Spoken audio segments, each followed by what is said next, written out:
I'm Matt. And I'm Nate. And this is Not Quite Religious, a podcast where a Christian pastor and former evangelical turned atheist have conversations about faith, religion, philosophy, and life and genetics while drinking coffee. Welcome to episode 48, where I think we're going to do part 2 of the conversation we had last week, which was catalysted. That's not a word. By an article that we read that I showed you about why people leave in the church, and the number one reason was the way the new generation feels how the church has not been treating LGBTQIA people in a way that they want to, feels like they don't love them, feels that within the church, they don't have the freedom to love and accept others as they are. And that led us into a whole conversation about transgender and sort of the worldviews that drive both sides of the political/theological arena. Yeah. So, thanks, Nate. So we got pretty animated the last one in a good way, though. I think it was... I got on my soapbox. No, I that's fine. I think it was... when I say animated, what's the word I'm looking for? I think it was amicable. I think it's just a topic that is both sensitive and means a lot to us. Yeah. And so... and yet, one, I admitted at the end of the last episode, at least as far as it concerns the biological and genetic side of things, it's like I don't feel qualified to... I feel like I overstep my bounds in saying certain things. And that's part of the point, is that there are conservative Christians who are as, if not more, unqualified to speak about genetics and biology than I am, who feel completely qualified to speak about genetics and biology because the Bible tells them everything that they need to know about genetics and biology. I would actually say there's a anti-science movement in some evangelical conservative. Sure. Like, when I think of Ken Ham. But he would not frame it as anti-science. It's true.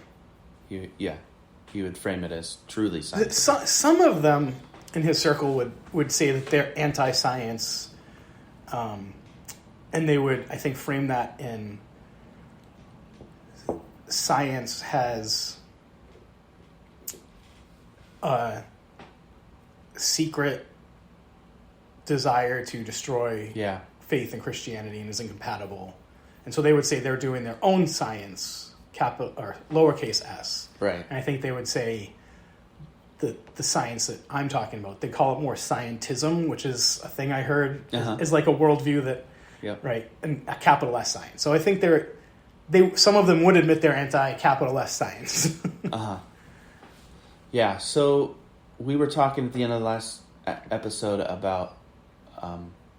the thing that you mentioned that kind of really got me thinking was, and it kind of flipped the conversation I thought we were having. Yeah. It was a really insightful thing that you said about why can't Christians just leave people alone? Which means like that the LGBT community is under attack by Christians. Before you said that, I thought that we were talking about this subject. I thought we were talking about it in terms of, like, the reason people are leaving is because they can't reconcile this worldview with that worldview, and so they pick this one instead of that one. But what you brought up was almost this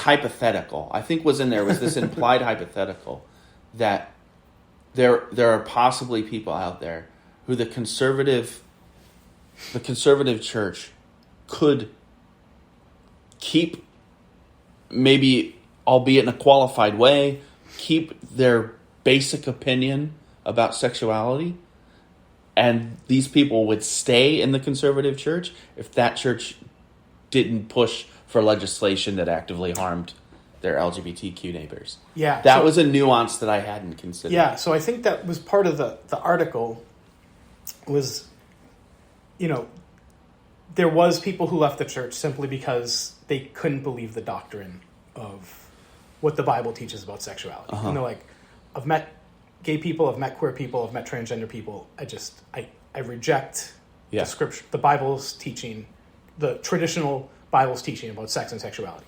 I think there was also a group of people who left because they specifically said about the behavior of Christians, of how they treated others.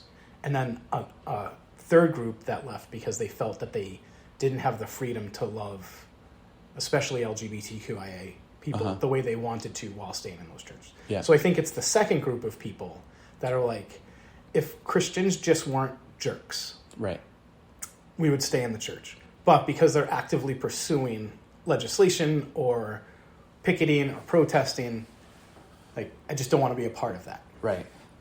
And so, personally, like, I don't identify with that one as much as I do the third one. Like, I want to be able to get along in my society. I want to be able to love people like I think Jesus would.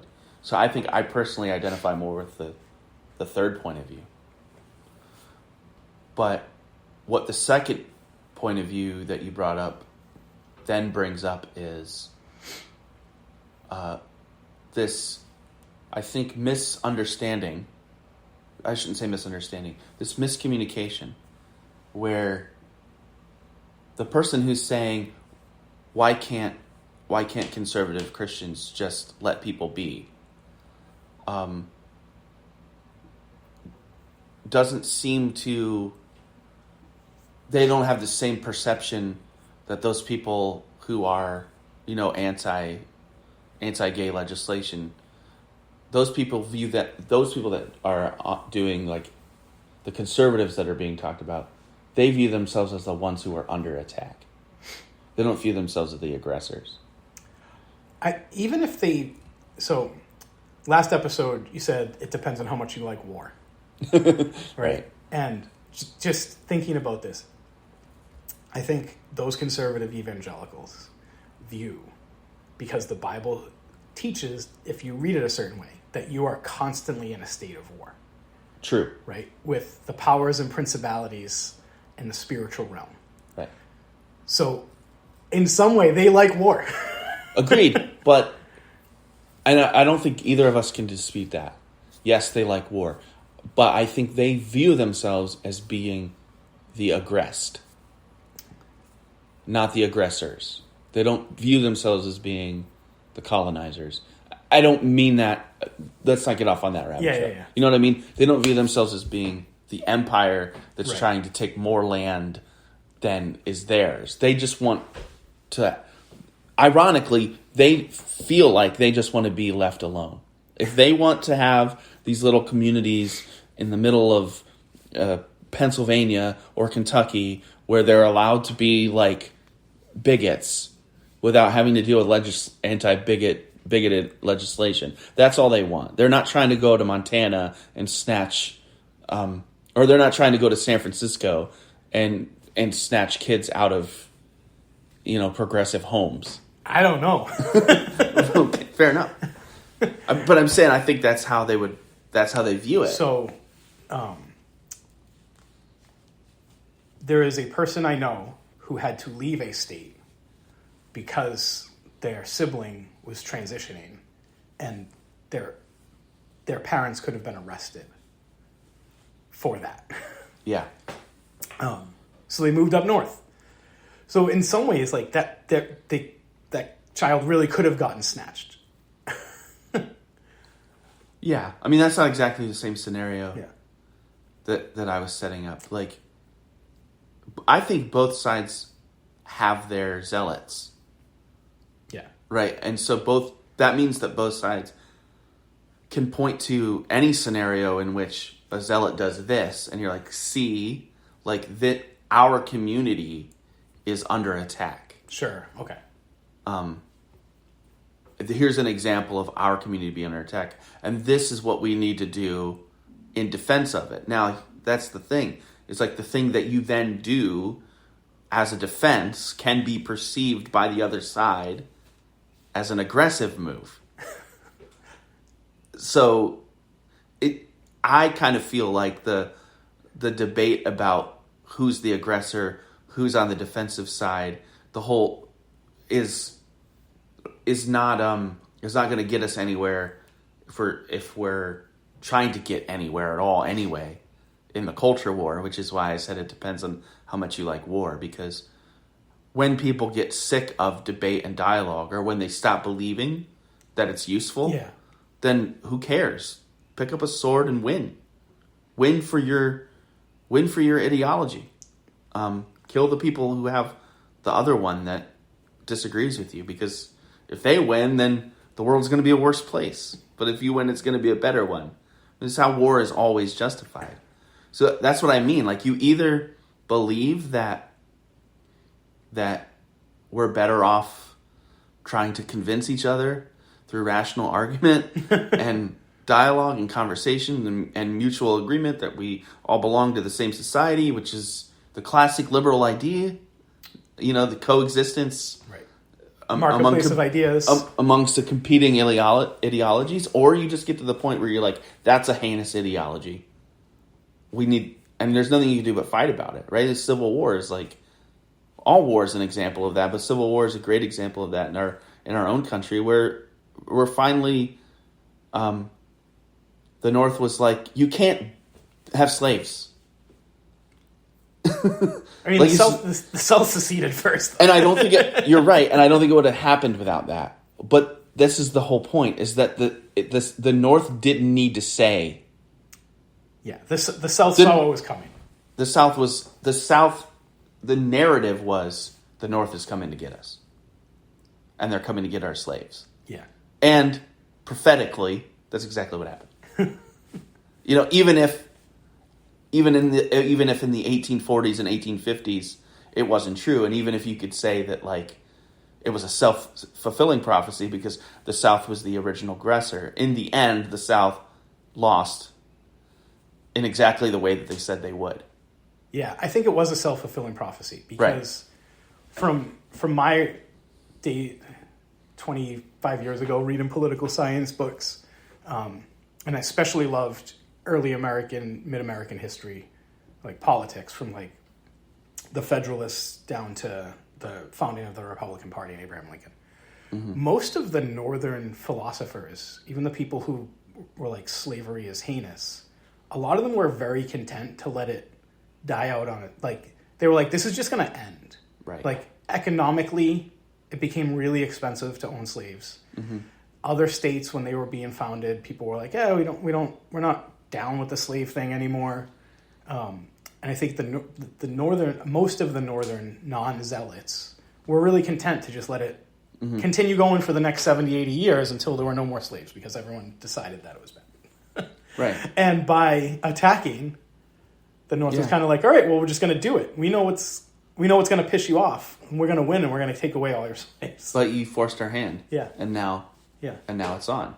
Which, in a weird way, was allowing it to just happen. It just happened to happen through bloody conflict and not rational argument. But what's interesting is, like, that perspective of, like, this, we'll just let this die on its own. That, what that sounds like to me is, that sounds like Burkean conservatism. Expand. So Burke, right? Edmund Burke, the classic founder of modern conservatism. Yeah. He was in the English Parliament and a prolific writer around the time of the French Revolution. And it was around a time that, not just in France, but all around Europe, in Britain, and all around Western Europe, these major social changes were happening. The same, the same sort of antipathy towards hierarchies and monarchies, and that was happening everywhere. Yeah. Not just in France. Well, Burke was basically like, yeah, progressive ideas are good, but over time. Because if you try to enforce them at once, it just turns into another kind of tyranny. Which happened in France. Exactly. You just get Napoleon. Yeah. You get guillotines. Yeah. So you get the terror before you get Napoleon. Right. Napoleon's like, I can fix all these. Right. Right. So you can't just think, oh, my ideals are correct, and therefore on that justification alone, they have the right to push through society. Because you get something like the French Revolution. You get something like early 20th century communism. You get the Gulag, you get Mao's China, just over and over again. That's the kind of thing that you get. So when you say, that's what I mean. Like when you say, in the mid 1800s, most of the people's arguments in the North was, let this take care of itself. Yeah. Let's not force the issue. It's smoldering and it's going to go out eventually. Right. That sounds to me like Burkean conservatism. Yeah. Which actually sounds, when we think of the word, and now I'm getting into some philology, the study of language, but like when you think of the word conservative, to conserve, or, I'm going to take a conservative approach to this or that, that sounds like a more intuitive understanding of the word. I think today we think of conservatives as like reactionaries. Well, there's capital C conservative and lower C conservative. Yeah. Right? And I think like lower C conservative as the economic and political ideology as written down by philosophers is very much like what you said, and the capital C conservative as a current movement, mostly attached with the Republican Party, is reactionary. Mm-hmm.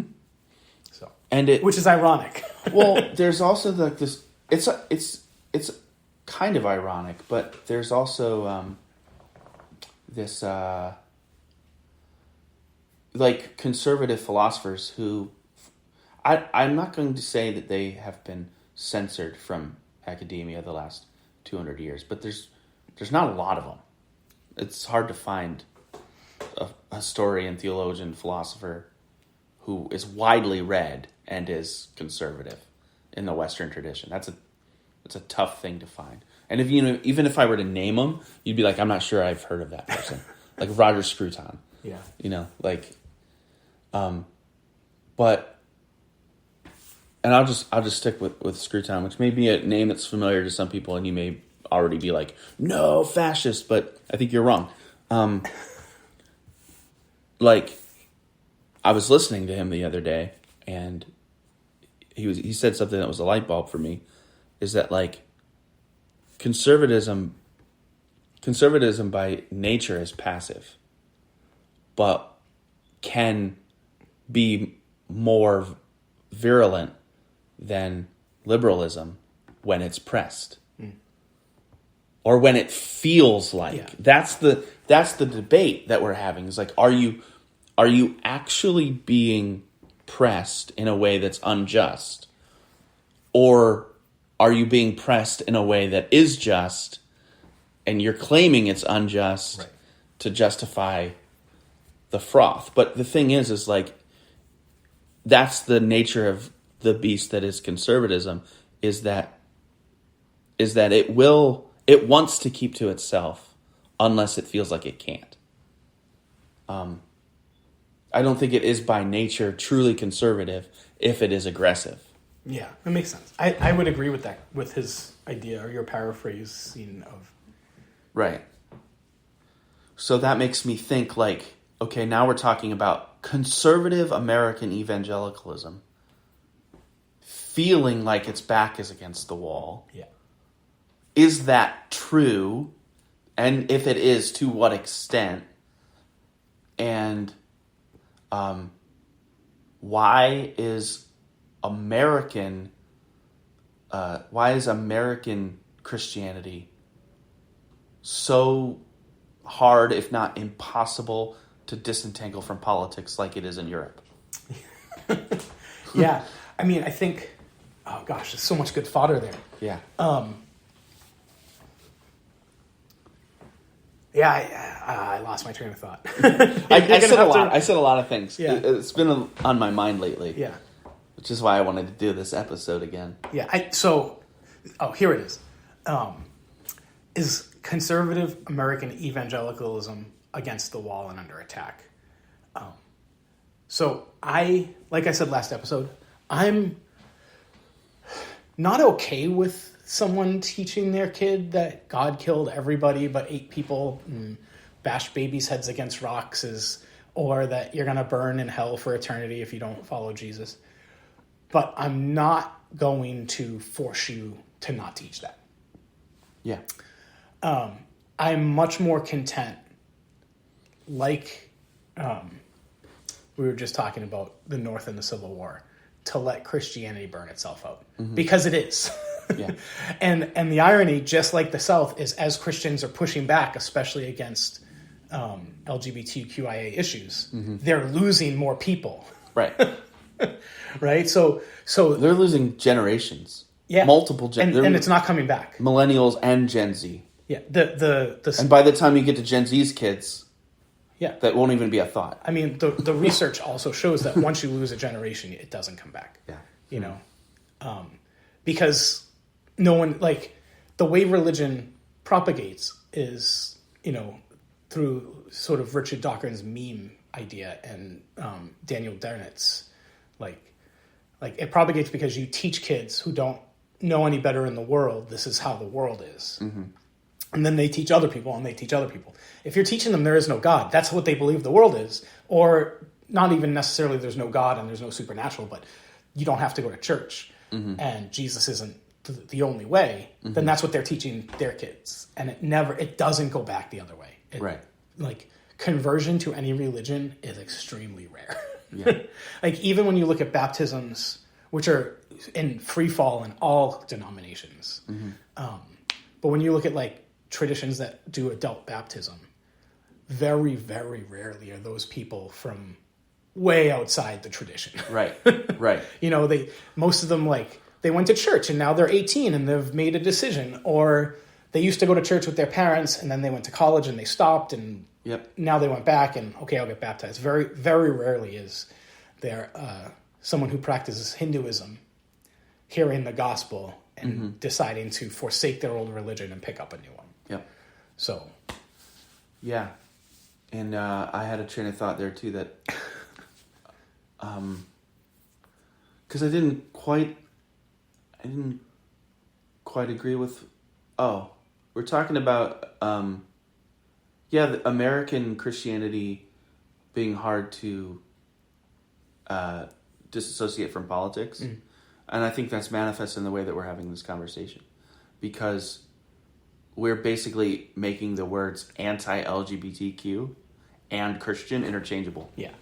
So we're actually talking about the political issue about gender and sexuality, and we can't not talk about it in terms of, like, Christians. Yeah. And that, I don't think that's true in Europe.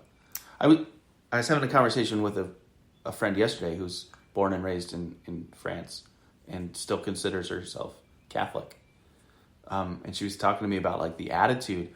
Basically, the secularists of Europe view the Christians of Europe as, like, naive but harmless. Yeah. Like, we're glad they're there. They're like, aren't you cute? We're actually glad you're here because these are the people that build our orphanages, that feed our poor, that, like, and do it voluntarily, like, which takes the burden off the taxpayer. They're like, and they view them as, like, nice, quaint, sweet, beautiful people. Like, how most of America views the Amish. Right. But misguided. Yeah. Right. Not so here. And she said that, she's like, that was the most alarming thing when I came to America to me, was that, like, if you were a conservative, then it meant the same thing as being a Christian. And I suppose you have, like, these rogue libertarians that they're there, incels and such. But gosh, like they're such allies with Christian conservative evangelicalism politically that it hardly matters. Yeah. It's like you're on the same sort of team. Now, I will say I have some evangelical Christian friends who are true libertarians. Yeah. And, like, they're true libertarians. So, like, I believe that doing drugs or sex before marriage or whatever is wrong. Mm-hmm. But I'm against forcing it. Yeah. Yeah, and, like, where they would draw the line on, like, heroin abuse is, like, don't rob me. If you want to go live under a bridge, like, I don't want you to take welfare. Like, we're going to cut that off because you're a drug addict. But feel free to get as high as you want. Yeah. Yeah, so I guess going back to the question of are there backs against the wall? I think that by and large the rhetoric from their leaders and pastors is always yes. No, I shouldn't say always yes. The people that you see on social media, the loud people, their pastors are telling them, their pastors have convinced them that they are under attack. And which is why those people are in their own little mini war against, like, the Tim Kellers, who are trying to say, even if that's true, this isn't the way that we can get on in the world. Yeah. We shouldn't think about the world this way.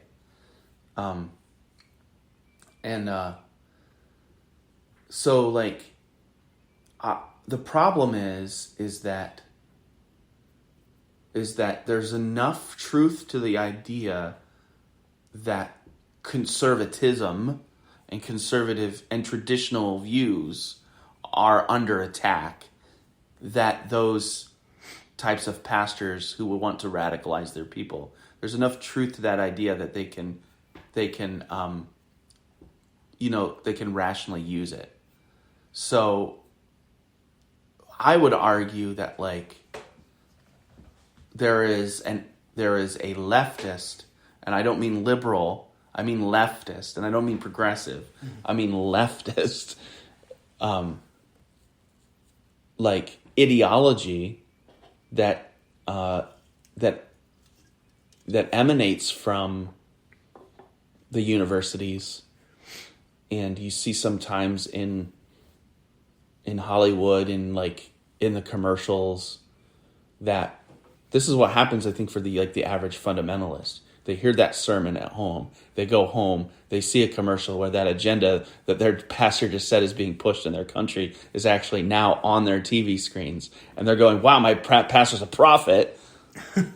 Because, like, there's some truth. There's such a thing as a leftist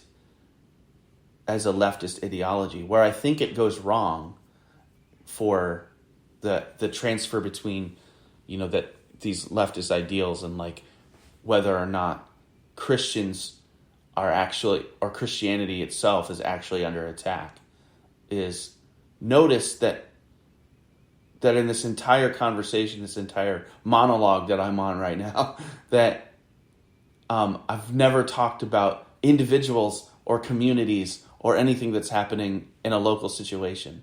There's Christians never, for whatever reason, because it's hidden from them or because they won't engage, hardly ever hear individual stories about what it's like to grow up as a person with gender dysmorphia. Like that world is caged in hypothetical, theoretical abstractions. It never comes home. And I think the best that you can hope for anybody, whether they're conservative or liberal, is that all of those abstract monikers matter less to them than the fact that there's a person who shares my humanity in front of me and I care about them. Yeah. Yeah, so just sort of go back to the idea that the pastor tells them that they're under attack, they go home, they watch a commercial, and they're like, oh, we are. Mm-hmm. Like, and this is where, like, we're almost going to go in circles. Yeah. But for me, showing a commercial where there are two moms or two dads instead of a mom and a dad isn't attacking Christianity. It's acknowledging that there are people who don't subscribe to the conservative evangelical worldview. I agree. I don't even say I can understand. I can appreciate that those conservative evangelicals feel like that commercial is an attack. But you would also admit that their traditional worldview is going to go away. I believe it is. So if that's the thing they're ultimately afraid of. Yeah. you see what I'm getting at? But the way to preserve, at least in my perspective, the way to preserve what they want to, at least prolong it, or even potentially keep the same numbers, is to not care so much about that commercial.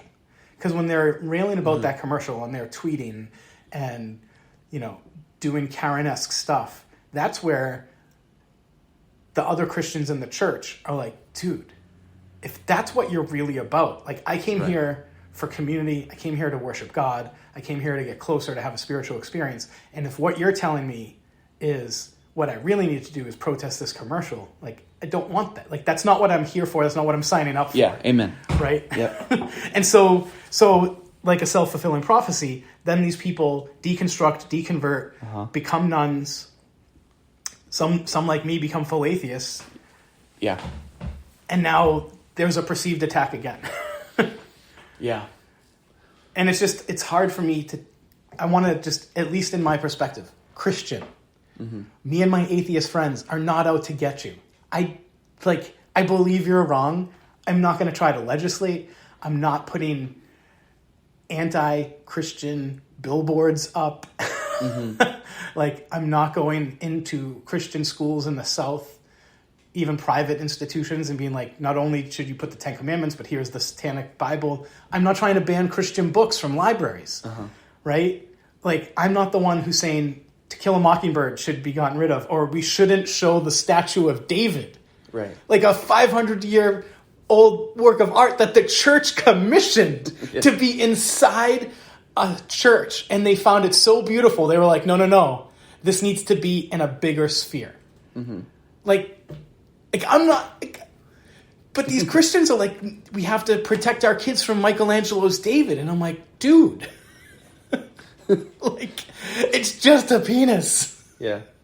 And it's a statue of it's a piece of marble. Like, what is going on? I'm not trying to attack you, Kurt. I mean, I'm trying to convince you that you're wrong, but I don't know that you can convince those people that that's not the same thing. I know.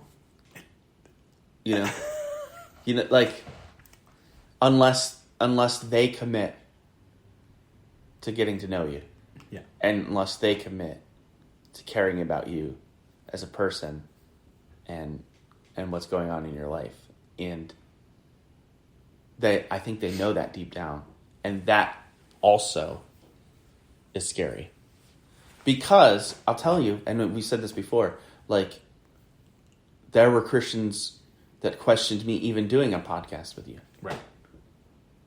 Because they didn't want your ideas to... They basically wanted me to reverse censor your ideas, right? Like, it's not direct censoring, but you're like, these ideas don't need to be out in the world. And I'm like, why are we afraid of ideas if we truly think that ours is the best? Right. Then it can't be threatened. Yeah. There's nothing that can stand. Right. The book says that. It's like there's no weapon fashioned against us that... Like, it's a spiritual warfare, and it's being conducted by God, and we're just soldiers in it. Like, there's no way we can lose. So why are we afraid to go right out in the public square and have these conversations? It's not that we're afraid to have the conversations, but we're afraid to give other people the pulpit. Yeah. Like, I mean, I wouldn't ask to speak in your church. No, I'm pulpit. Yeah. No, I know. I just... Right. But I'm giving you a lot of... I'm letting you propagate your worldview by being in a podcast with you. That's implicit, but it goes both ways. Right. And some would say, well, Matt, the fundamentalists certainly would say Matt's not propagating his worldview. From time to time, I try to get stuff in there. I can't exactly tell where the balance is. But this brings up the question for me personally. I mean, sorry. Go ahead. Just on that, I've had some of my atheist friends be like, why aren't you destroying him? Yeah. I'm like, that's not what this is. Yeah. So, like, I got it too. And they stopped listening. They were like, dude, I was expecting, like, you to prove, you know. The hard thing is, like, I don't care if I'm if people perceive me as being destroyed on the level of debate. Yeah. Like, to me, we're just having a conversation. I've said that before. I think that I enjoy episodes like this more than any other kinds of episodes because we get to run the gambit of, like, what's going on. Mm-hmm. And I feel like I can be more objective. It's the episodes where it's like, where like my own personal faith is the very topic of discussion. Yeah. Which happens, like, I don't know, 1 every 10 or something. Maybe more than that. Where I kind of get like, ugh. But even as we're talking now about this, I think, well, I'm saying I'm clearly saying I'm not a fundamentalist. I'm saying that I'm anti-leftist, which you are too. Not anti-left, you know what I mean? Like, we both think the left can go too far. Yeah. And does. All ideologies can go too far. Right. And I have my own beefs with leftism. I even think that I presented a sympathetic case for some type of conservatism in this podcast. Yeah. I think you're more conservative than me. I think you. Yes. Yeah. I'm by no means a leftist, though. Some people might label me that, but no, I don't we've had conversations, especially off air. Yeah. I don't think you are either. I also, like, there are ways that there are issues, there are certain things that even my liberal friends would be like, wait, you believe that? Yeah. Yeah. Like, yeah. I think, I don't feel kinship with those who are afraid that their faith is going to become irrelevant. I do share kinship with those who believe that there is a growing segment of society that's growing more and more ideologically to the left, that is more and more willing to forcibly and violently confront traditional ideas about the world. I do share that concern. And as that pertains to my faith, you're talking about, like, I hear something like you say, 40 years from now, like 2 generations from now, we won't even be having conversations like this. Because not quite that fast, but maybe it is accelerating. Like, in other words, like, traditionalist Christianity is fading. Yeah. I think for me, what that does is it begs the question, like, well, then what the hell do I believe? And on what grounds am I out here saying I'm a Christian? Because I'm saying progressives don't believe the Bible and conservatives are bigots, but I'm a Christian. I'm the one true Scotsman in the entire universe. But what am I? That's the thing I'm coming up against as we have these conversations. I hope that 100 years from now, 200 years from now, that there are communities that can trace their values in purpose and identities back to the story of the gospel. That's what I hope. Those are the kinds of communities that I'm trying to create, not for the sake of winsomeness, not for the sake of getting along, but I think that counterculturalism is always good, and I don't think that extremists, whether left or right, represent. They posture as counterculturalists. And while both of them are accusing the other of being the culture, and I actually think neither of them even understand what counterculturalism is. So that's what I think Christianity is. That's my rant. Yeah, I mean, I think we come up against this quite a bit, and we've talked about it last episode too. Sort of the reason progressives don't read the Bible, quote unquote, correct, and the reason that conservative evangelicals are bigots, I think has a lot to do with the fact that they both became political entities. Right. Yep. Right. And to be a political, yeah. Yeah. I mean, I was hoping you'd pick that up in what I was getting to in my earlier. Right. Because I think there are individuals in the evangelical Christian church who are not bigoted towards LGBTQIA people, who are friends with them, who love them.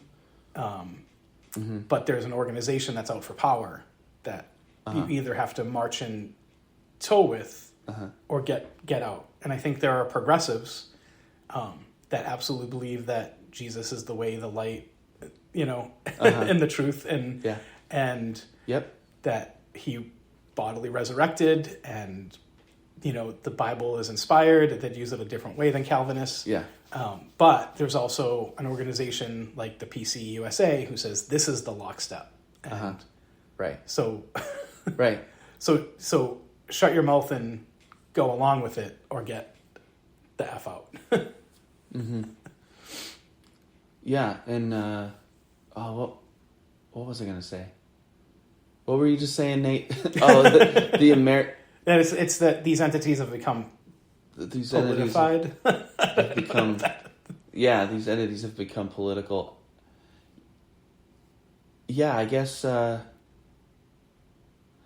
is what I was going to say. It was an anecdote, because you were talking about conservatives who have a conservative theology that aren't bigots. I'll give you an example. I think this anecdote is perfect because it cuts what's the problem with both extremes. It cuts right through it. It bothers everybody, which is the best thing. So I did a Facebook post yesterday about why I don't get politics at all, and it's a lot about what I'm talking about now. And a dear, very conservative, very Baptist, fundamentalist person, enthusiastically liked that post. Now, sometimes people enthusiastically like my post because they don't know what I'm saying. They think I'm saying the opposite of what I'm saying. But this wasn't one of those times. And she got what I was saying, and basically about we can be friends with anyone, that politics doesn't have to get in the way of us being able to be genuine friends with. Even worldview doesn't have to get in the way. Yeah, unless you're a Nazi. Unless you're a Nazi or fascist or radical Marxist. Yeah. Right. So so she goes into this story. These are her words. She's like, there's this heavy set Jew that I used to be friends with in the 50s. And her point is, just to reiterate mine, it's completely irrelevant that this person's fat. But she has to mention it because she clearly has a prejudice against, But you see, here's the thing that happens within leftist circles. So that's the thing you start to focus on. She said heavy set. We don't say that anymore. Yeah. She said fat. That's not really relevant. She said Jew in a way that sounded pejorative. And you're not actually listening to her entire point, which is that she was Jewish, I was Christian. I was Baptist. And she was a very different person than me, and we found a way to get along. Yeah. And you can't get to that because you're you're so worried about political correctness, essentially. And so as much as the zealots are problematic on one side, they're just as problematic on the other. Is that you create reactionaries when you don't allow reasonable people who may be from like another generation or another place or another time to say something good, but in the wrong way. You know, like when you don't allow when you don't allow conversations to take place in a free and generous and understanding way, when you make people feel like they all have to be politically correct, then you affirm all the fears that all the unfounded fears of the zealots on the other side, and in some cases may even create crusaders against you. Yeah, I 100% feel that. My question, and maybe this is a different episode, is how then do you gently correct someone and say your language was actually hurting some people? And while I'm super happy that you were friends with a fat Jew, right? And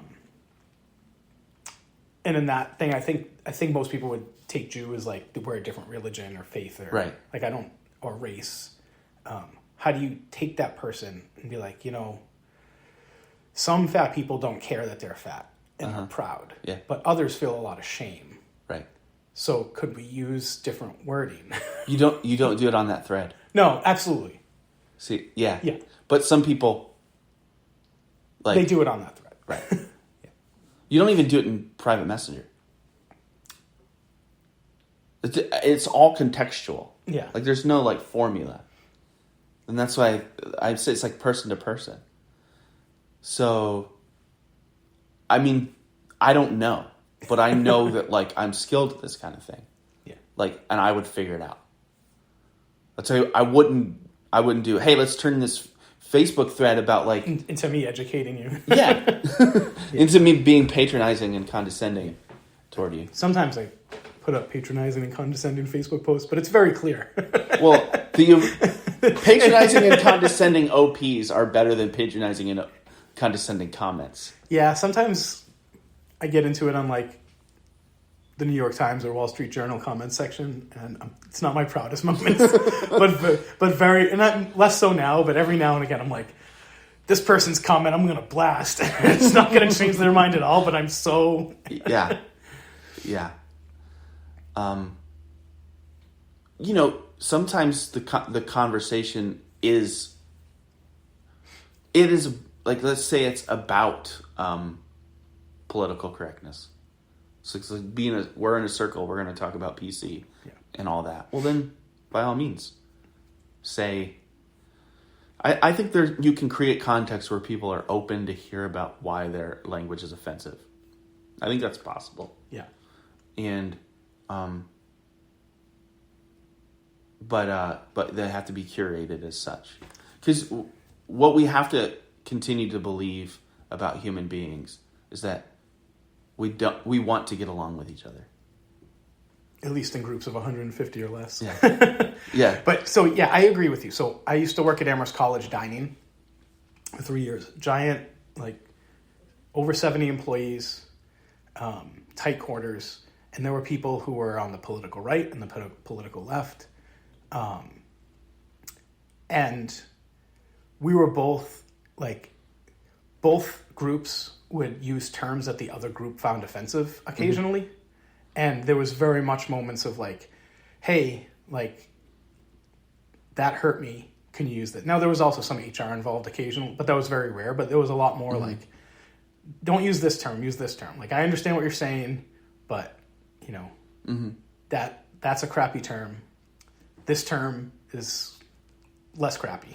Mm-hmm. Yeah. I think a lot of that is social skills. Probably. Like, just knowing how to, like... It's something we've had to deal with for as long as we've been using language. It's like, how can I just tell this person that that they offended me without completely dismantling their ego? Or shutting them down so that they don't care. Right.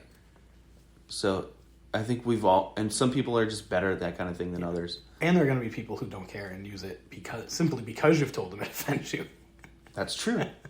But that's also those like people are asshats. but that's also like part of like having social skills, and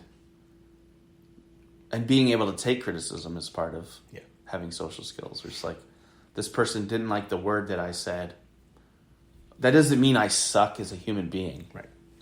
That just means they don't like this way of talking. That's all. So, yeah. But we're humans. We have egos. We have things we think we need to defend. Yeah. And so we do it in irrational, violent ways. Yeah. So to answer the question, I'd like to avoid war. Yeah. In general, that's my posture. Yeah. And I think this goes back to why conservative Christianity feels under attack, because they are constantly at war. Mm-hmm. Granted, so, when the end of when she told me, so, like, even Christians who were like, I had people private message me years ago about Satanism and the Satanic Temple. Mm-hmm. And I'm like, you guys know that it's like all a big, like they don't really pray to Satan. Mm-hmm. like Christians are the ones who believe in Satan, not Satanists. Right. They're just kind of like, I'm going to use your word and have some fun and mess with you. Mm-hmm. Exactly. I don't know where I was going with that. Well, you made your point about it is funny, like that's how easy it is to control or to troll. Oh, and it's so easy to troll zealots like but that. Because conservative evangelicals believe that there's a spiritual battle. Right? They see the Satanic Temple as real, where the Satanists are like, no, Satan, right? Right. So the Satanists are like, we don't follow Satan, we don't worship Satan. Uh-huh. But the conservative Christians are sort of forced to say you do, even though you don't know. Right. Yes. Right? So now... Well, that just means everything's satanic then, right? Well... Except Christianity. Or your version of it. Yeah. But if you're trained to be in a spiritual battle and you start feeling like your traditional worldview is under attack, even if it isn't, it absolutely is, because you're predisposed to look for the war. Okay, so do you think that's not 150 million people in America? It absolutely is. You think it is? That's not how many conservative evangelicals are in America, but I would say the vast majority of evangelicals. So go back to our last podcast. Why can't they just leave LGBTQI people alone? Because they really believe that Satan and demons are influencing these people to destroy the souls of other people. Okay, so get 150 million Trump voters or whatever, or Republicans. Let's put it like that. You get them in a room, and no, don't even do that. Like conservative evangelicals, everybody who identifies as such, you get them in a room, but you put them by themselves, and so let's say you convince them that this is never going to be publicized, or that they're going to remain anonymous. I think a lot of those people are like, I don't think demons are real.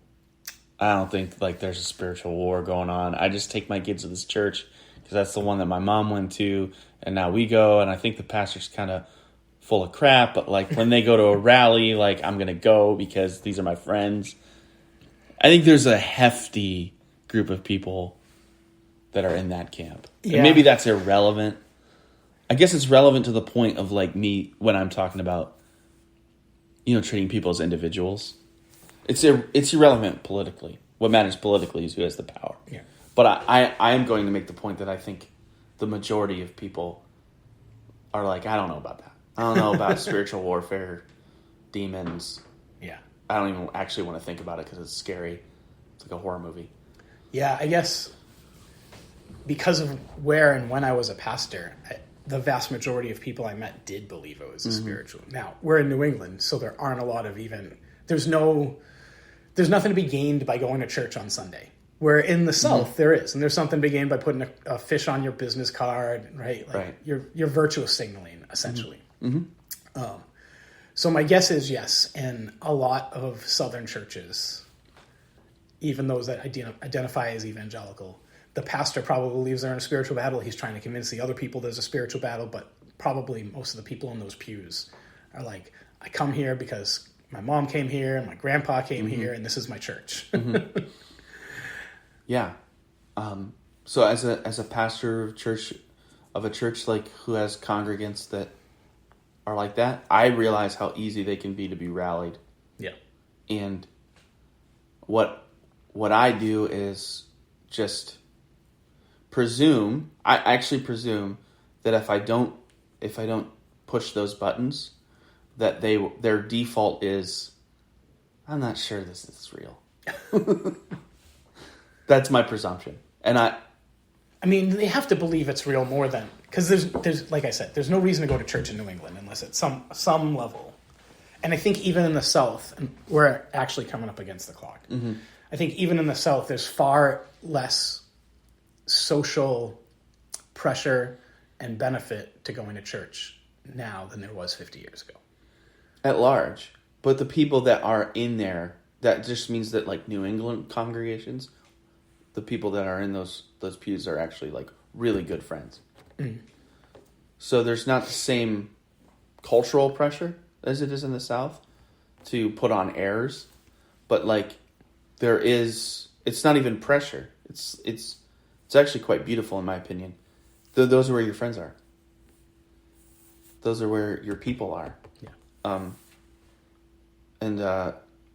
You're not going to tell your mom at Sunday dinner, I think Matt's full of crap. And I think actually what you do is convince yourself that you do believe it. What I'm saying is like, I really do believe if you get down to people's heart of hearts, they don't know what is happening. And that's not just 150 million people. That's 7 billion people. Like, what is really going on out there? It's like, I don't know. 20 years ago, they thought there were XX chromosomes. That was female. XY was male. Now you're like, eh. Yeah. 1,000 years ago, they thought the Earth was the center of the universe. It's like, okay, so nobody knows what's going on. I wish we could gather all 7 billion people and just be like, show of hands if you're completely confused and terrified. If there's anybody here that's not raising your hand, either you're deluded or you have the secret sauce.